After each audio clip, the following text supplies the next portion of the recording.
Këtu mirëmbrëma, atje mirëmëngjes, përshëndetje nga Tokyo, prej ku mu përpara nisjes për në Shqipëri, po regjistroj këto shënime pas një jave domethënëse për Shqipërinë, për mënyrën se si vendi ynë rritet në marrëdhënie ndërkombëtare.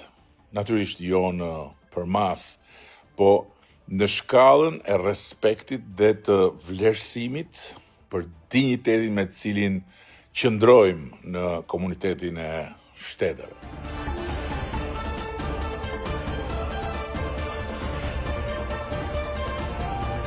Fillimisht në Korenë e Jugut dhe më pas në Japoni ishin 2 stacione ku gjetëm një interes të shtuar për Shqipërinë, një dëshirë të lexueshme për bashkëpunim dhe për forcim të miqësive të natyrshme mes vendesh demokratike.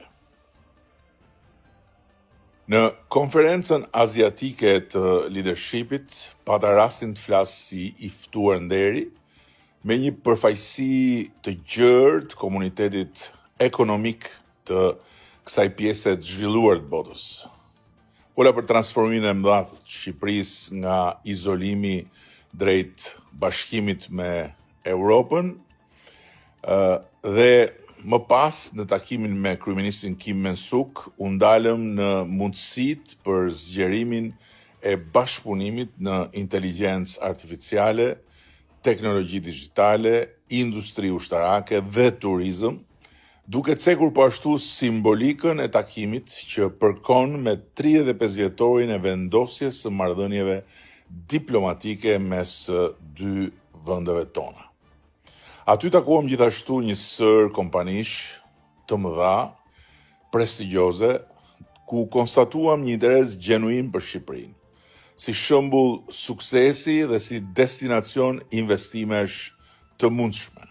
Më pas, këtu në Tokyo, vizita e konfirmoi rritjen e nivelit të marrëdhënieve mes Shqipërisë dhe Japonisë. Ishte vërtet një nder i veçantë, pritja me ceremoninë e lartë shtetërore nga kryeministria Sanae Takaichi, me të cilën krijuam menjëherë një komunikim të drejtë për drejtë dhe miqësor.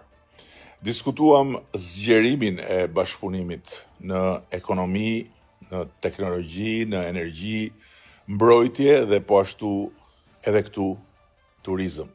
Siç u theksua më pas nga kryeministja në statusin e saj, mbështetja e Japonisë për anëtarësimin e Shqipërisë në Bashkimin Evropian nuk ishte thjesht një mesazh formal, po një shprehje e respektit të Japonisë për suksesin tonë në rrugën e transformimit historik të shtetit shqiptar në një shtet vibrant, demokratik dhe në zhvillim të vazhdueshëm e të qëndrueshëm. Ishte kënaqësi dhe nder më vete dhe ftesa për të folur në Universitetin e Kombeve të Bashkuara në Tokyo, ku ndava me student, diplomat dhe akademik historinë e transformimit të Shqipërisë, fazën ku ndodhet sot procesi i negociatave me Bashkimin Evropian, si dhe pikpamjet tona për të ardhmen e Europës së Përbashkët.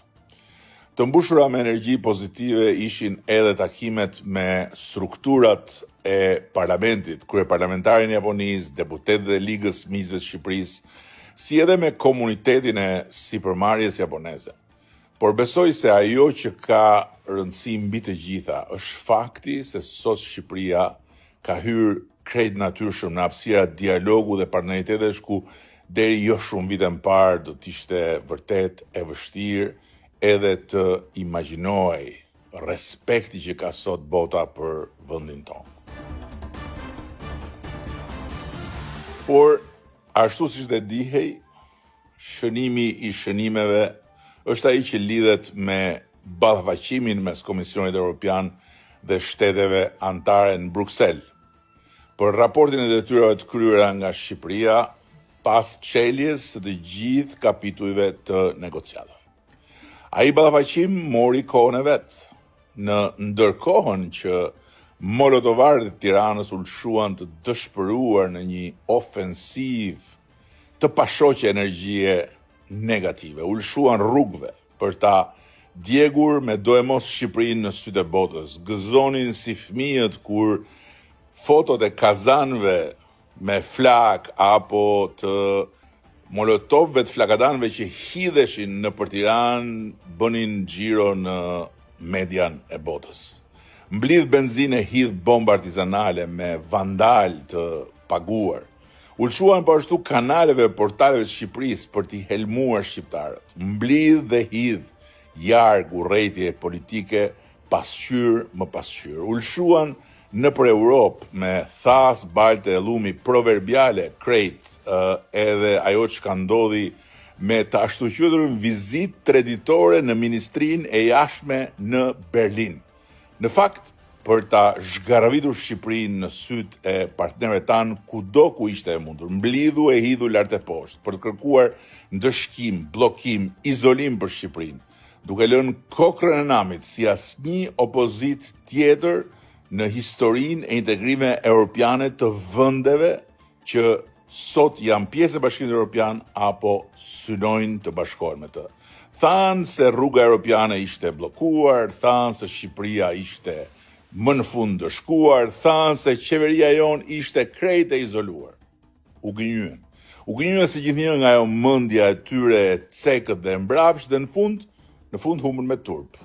Dhe Shqipëria fitoi përsëri me mund, me dinjitet dhe me krenari kështu më 26 maj në Bruksel, konferenca ndërqeveritare Shqipëri Bashkimi Evropian vullos përmbylljen me sukses të fazës hyrëse dhe hap fazën përfundimtare të negociatave për antarësimin e Shqipërisë në Bashkimin Evropian.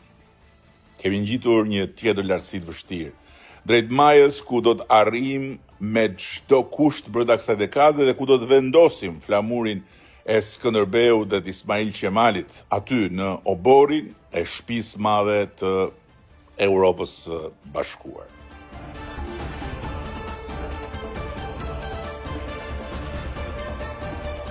Tjetër mbështetje financiare e Bashkimit Evropian ka ardhur nga Brukseli, ndërsa është vendosur çelja e fazës përmbyllëse të negociatave, është njëkohësisht vijuar dhe me çeljen e një tjetër fondi për Shqipërinë në kuadër të planit të rritjes për Ballkanin Perëndimor.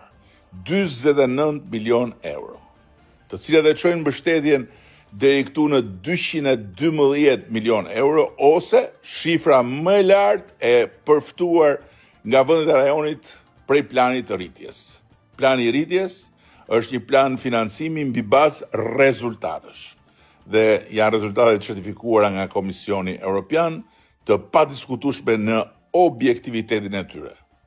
Sepse ndryshe nga sa e përflasin ditë dhe natë ata që në fund gjithmonë humbasin, Shqipëria jonë, Shqipëria Europiane që po ndërtojmë është një histori suksesi. Një histori që nuk shkruhet me britma, nuk bëhet me shpifje apo me molotov, por me vizion, me punë, me durim të madh dhe me përkushtim, hap pas hapi, reform pas reforme. E pra, urimet gjithve dhe mbi të gjitha faleminderit. Faleminderit çdo shqiptari dhe shqiptare që beson, që mbështet dhe që ecën me ne në këtë mision historik. Forca Shqipëria, asgjë nuk e ndal dot Shqipërinë Evropiane.